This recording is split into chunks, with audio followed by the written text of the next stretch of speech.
Salam, salam sejahtera untuk kita semua, khususnya umat Nasrani dimanapun Anda berada. Kembali lagi bersama dengan saya, Maria Yulfiani Lamus, selaku penyuluh agama Kristen Kota Mataram, Provinsi Nusa Tenggara Barat, dalam acara Mutiara Iman hari ini. Adapun tema yang saya mau bagikan hari ini adalah menjadi orang Kristen yang sejati. Namun Bapak Ibu, saudara-saudari yang saya kasihi di dalam Tuhan kita Yesus Kristus, sebelum kita belajar tentang firman Tuhan ini, mari kita Bapak Ibu bersama-sama terlebih dahulu kita berdoa. Bapa, terima kasih kami bersyukur kepadamu oleh karena kejadian kami dahsyat dan ajaib. Dahsyat apa yang Tuhan perbuat dan jiwa kami benar-benar menyadari. Terima kasih untuk kasih setia Tuhan yang tidak pernah habis dalam kehidupan kami. Kami percaya oleh karena Tuhanlah kami ada sampai saat ini. Berkati juga Tuhan apa yang menjadi pelajaran kami Tuhan hari ini. Biarlah Tuhan firman-Mu itu berbicara setiap hati kami, pikiran kami, sehingga mengubah setiap kehidupan kami ya Bapa. Dalam nama Tuhan Yesus Kristus kami serahkan semuanya waktu ini ke dalam tangan. Setiap yang mendengar juga Tuhan, mereka akan diubahkan oleh Tuhan. Dalam nama Yesus Kristus, berbicaralah Roh Kudus di tengah-tengah kami. Dalam nama Tuhan Yesus Kristus kami berdoa, haleluya, amin. Oke Bapak Ibu saudara-saudari yang dikasih dalam Tuhan kita Yesus Kristus, adapun ayat yang kita pelajari bersama-sama hari ini adalah 1 Tesalonika 1 ayat 6 sampai 10. Kita bacakan bersama-sama. Dan kamu telah menjadi penurut kami dan penurut Tuhan. Dalam penindasan yang berat kamu telah menerima firman itu dengan sukacita yang dikerjakan oleh Roh Kudus. Sehingga kamu telah menjadi teladan untuk semua orang yang percaya di wilayah Makedonia dan Akaya. Karena dari antara kamu firman Tuhan bergema bukan hanya di Makedonia dan Akaya saja, tetapi di semua tempat telah tersebar kabar tentang imanmu kepada Allah, sehingga kami tidak usah mengatakan apa-apa tentang hal itu.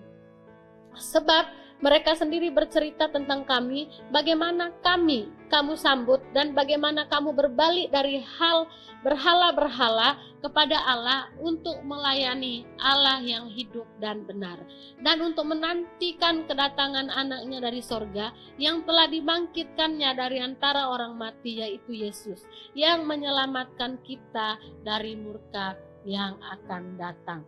Oke. Nah, tema yang saya ambil hari ini adalah orang Kristen yang sejati.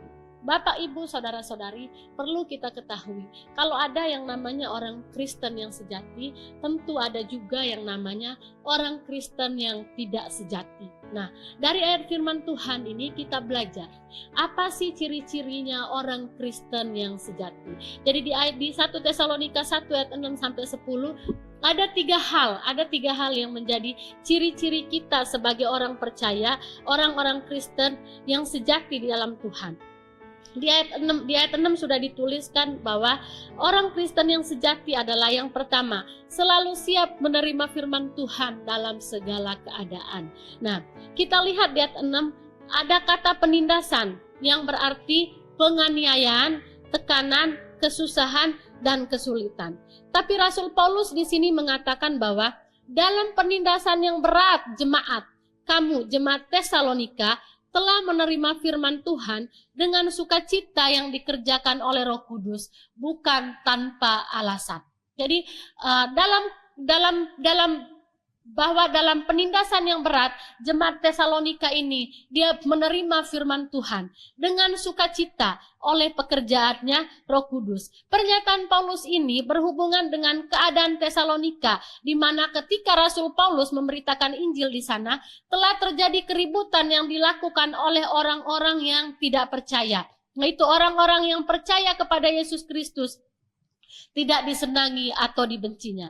Nah, inilah penganiayaan, tekanan, kesulitan yang dialami oleh jemaat Tesalonika dalam mengikut Yesus Kristus pada waktu itu. Namun dalam keadaan seperti ini, iman, kasih, dan pengharapan jemaat di Tesalonika tidak mundur atau tidak kendor. Sebaliknya, mereka mau menerima firman Tuhan dan bertumbuh di dalam iman, kasih dan pengharapan kepada Yesus Kristus yang dikerjakan oleh Roh Kudus. Nah, artinya di sini adalah Roh Kuduslah yang memampukan, menguatkan jemaat Tesalonika untuk menerima firman Tuhan di tengah tekanan, di tengah penindasan, di tengah penganiayaan, di tengah ujian-ujian yang berat. Tuhan mampukan jemaat-jemaat di sana untuk menerima firman Tuhan yang menguatkan mereka, yang memampukan mereka melewati setiap penganiayaan yang mereka terima di sana. Paulus juga menyatakan bahwa jemaat Tesalonika menerima firman Tuhan dengan sukacita, menghibur jemaat Tesalonika sehingga mereka tetap bertumbuh di dalam iman, kasih, dan pengharapan sekalipun dalam penindasan. Penganiayaan, tekanan, kesusahan atau kesulitan dalam hidup ini seringkali membuat kita kecewa dan bahkan menyangkal iman kita sebagai seorang Kristen. Nah, kita belajar dari seorang tokoh dalam Alkitab yang menderita dalam mengikut Tuhan adalah Ayub. Nah, di dalam firman Tuhan di kitab Ayub, kita sudah tahu bagaimana keadaannya Ayub waktu itu. Tapi di tengah kehidupannya yang sulit, di tengah kehidupan yang susah, semua hartanya hilang, dia mengalami sakit penyakit, semua hartanya habis, anak-anaknya juga seperti itu, sudah tidak ada yang tersisa satupun. Tapi tidak sedikit pun dalam pikiran Ayub, dalam hati Ayub untuk meninggalkan Tuhan. Ayub sadar bahwa segala sesuatu yang terjadi diizinkan Tuhan untuk mendatangkan kebaikan. Bapak, Ibu, saudara-saudari sekalian yang saya kasihi di dalam Tuhan kita Yesus Kristus, seringkali penindasan, tekanan, penganiayaan datang dalam setiap kehidupan kita. Bahkan seringkali juga masalah itu datang bertubi-tubi menghimpit setiap kita. Tapi sebagai orang Kristen yang sejati, sebagai orang Kristen yang sejati, kita harus siap menerima firman Tuhan dalam segala keadaan. Di tengah situasi dan kondisi yang buruk, di tengah masalah yang sulit, kita harus tetap berharap kepada Tuhan. Kita harus tetap percaya kepada Tuhan. Kita harus percaya dengan keyakinan, dengan iman dan percaya kita bahwa segala sesuatu yang Tuhan izinkan itu mendatangkan kebaikan kepada setiap kita. Nah, bagaimana dengan kita, Bapak, Ibu, saudara-saudari sekalian? Apapun yang kita hadapi, tantangan, sesulit apapun, cobaan, penganiayaan, penindasan, bagaimanapun bentuk, rupa, dan modelnya, kita harus percaya bahwa hanya kekuatan Tuhan dan kemampuan daripada Tuhan Yesus Kristus itulah yang memampukan kita untuk melewati setiap tantangan, setiap ujian, setiap cobaan yang kita hadapi. Nah, Bapak, Ibu, saudara-saudari sekalian yang saya kasihi di dalam Tuhan. Poin pertama, bagaimana kita menjadi seorang Kristen yang sejati adalah kita harus siap menerima firman Tuhan dalam segala keadaan. Apapun yang terjadi, firman Tuhan adalah menjadi kekuatan bagi setiap kehidupan kita yang percaya di dalam Tuhan.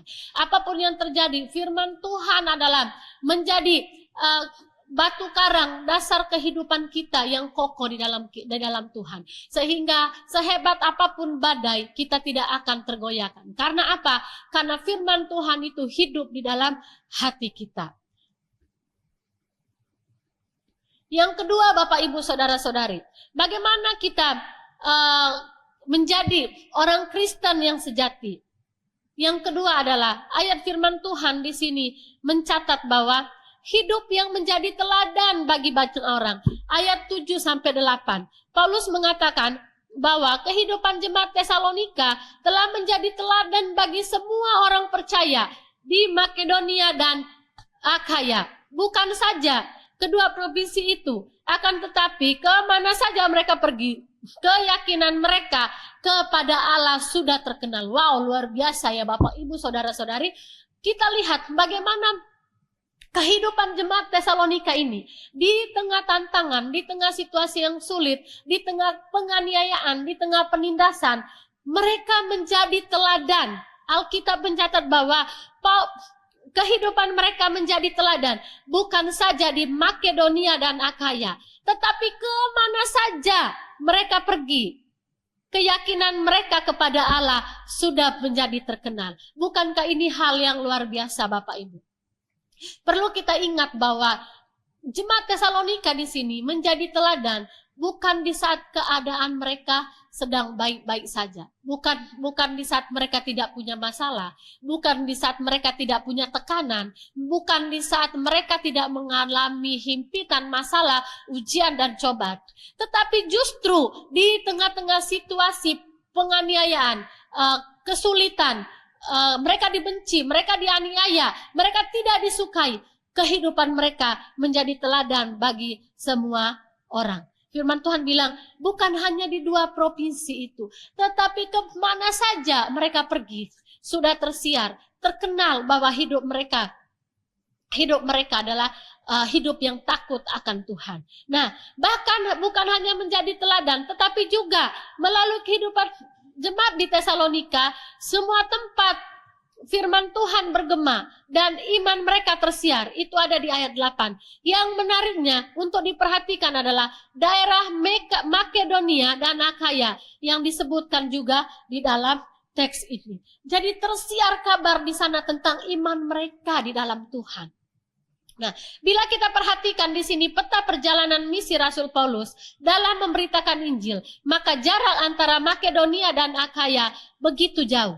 Tetapi pada saat itu, kebanyakan penduduk kedua daerah tersebut adalah orang-orang yang menyembah berhala. Kita belajar dari sini Bapak Ibu Saudara-saudari.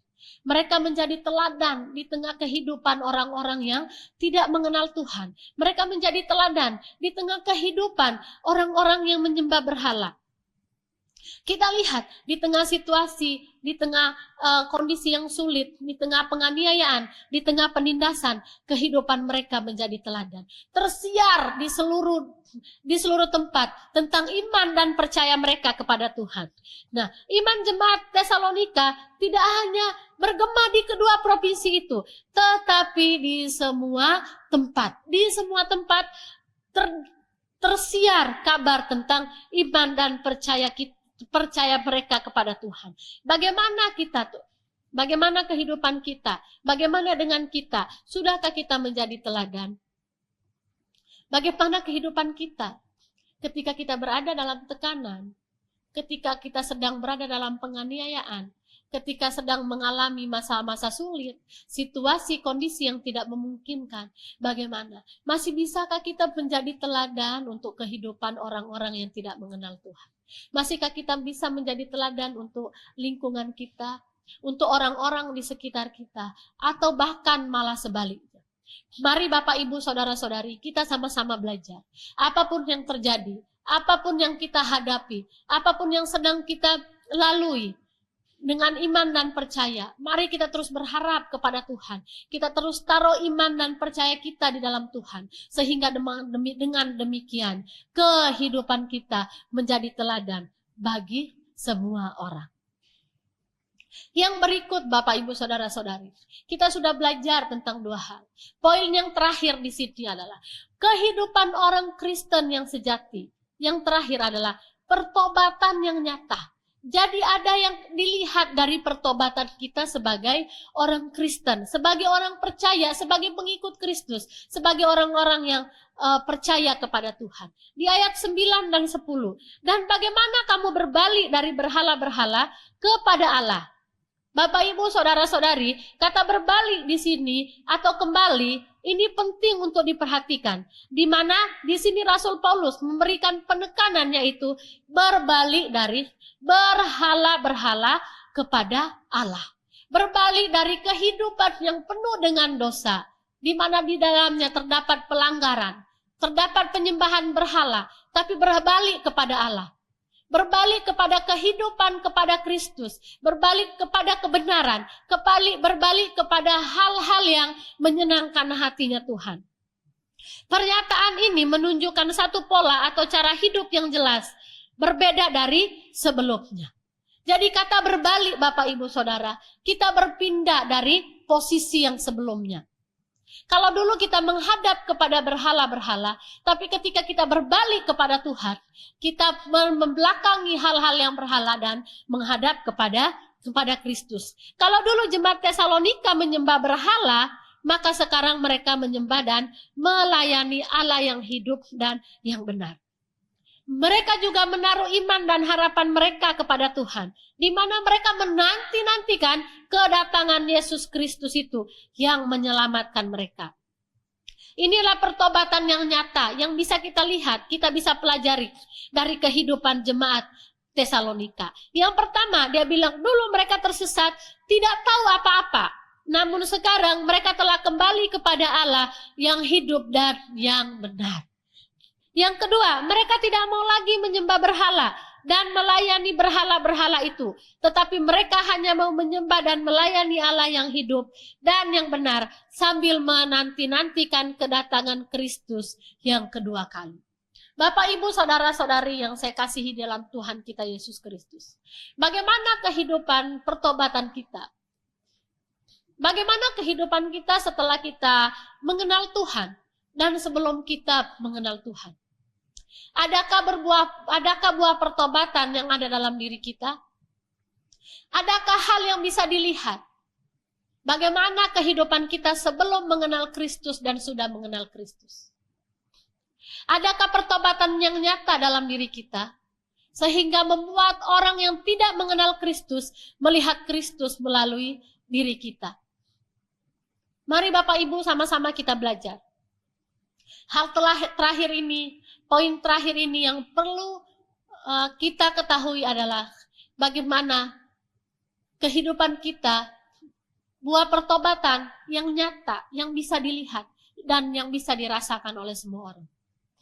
Sebelum kita mengenal Tuhan, kalau hidup kita berkubang di dalam lumpur dosa, kita hidup melenceng keluar dari kehendak Tuhan. Kita hidup menyakiti hati Tuhan. Hari ini, saat ini, kita sama-sama, kita berbalik kepada Allah yang benar. Kita berbalik kepada jalan yang benar. Kita berbalik kepada Allah yang hidup. Kita berbalik kepada Allah yang benar. Sehingga dengan demikian, pertobatan kita itu nyata dalam setiap kehidupan kita. Dengan demikian, buah pertobatan kita itu dapat dilihat dan dirasakan oleh semua orang. Seperti yang sudah terjadi kepada jemaat Tesalonika. Bagaimana mereka hidup sebelum dan sesudah mengenal Kristus. Bagaimana mereka hidup di dalam penindasan dan penganiayaan. Bagaimana mereka hidup ketika mereka dibenci, dianiaya, bahkan tidak disukai. Tapi mereka tetap mengandalkan Tuhan. Mereka percaya kepada Tuhan. Mereka menerima firman Tuhan itu dengan segenap hati mereka. Mereka hidup menjadi teladan. Dan mereka memperlihatkan pertobatan yang nyata itu. Mereka menunjukkan bahwa saya sudah mengenal Kristus. Saya meninggalkan apa yang terjadi di belakangku. Saya meninggalkan hal-hal yang berhala, hal-hal yang menyakiti hati Tuhan. Dan berbalik mengikut Kristus. Maka jadilah orang Kristen yang sejati, Bapak, Ibu, Saudara-saudara. Firman Tuhan hari ini, saya percaya bahwa akan mengubahkan setiap kehidupan kita. Menguatkan setiap kita untuk terus bergantung kepada Tuhan. Untuk terus percaya kepada Tuhan.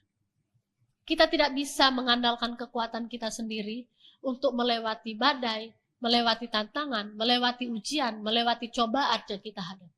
Dengan iman dan percaya, dengan kekuatan, dengan pertolongan Tuhan, kita mampu melewati segala perkara, segala musim, segala situasi, segala kondisi yang kita hadapi.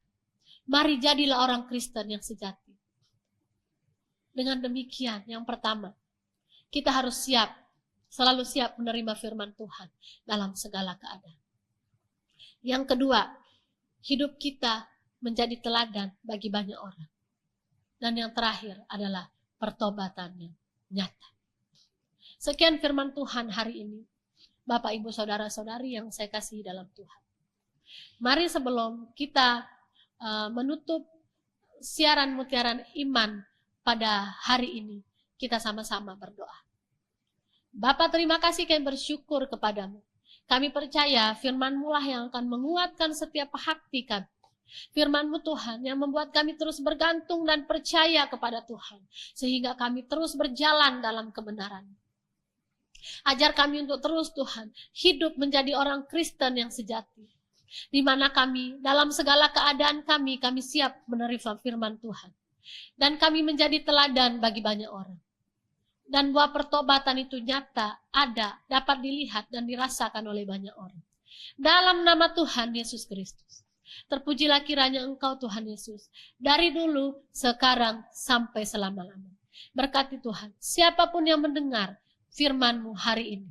Mereka diberkati, mereka diubahkan hidupnya, dan mereka terus bergantung, dan semakin hari semakin melekat kepada firman. Dalam nama Tuhan Yesus Kristus, kami berdoa dan mengucap syukur. Terpujilah kiranya Engkau Tuhan, dari dulu sekarang sampai selama-lamanya. Haleluya, amin. Bapak, Ibu, Saudara-saudari yang saya kasih dalam Tuhan, sekian siaran Mutiara Iman Kristen hari ini. Terima kasih, Tuhan Yesus memberkati.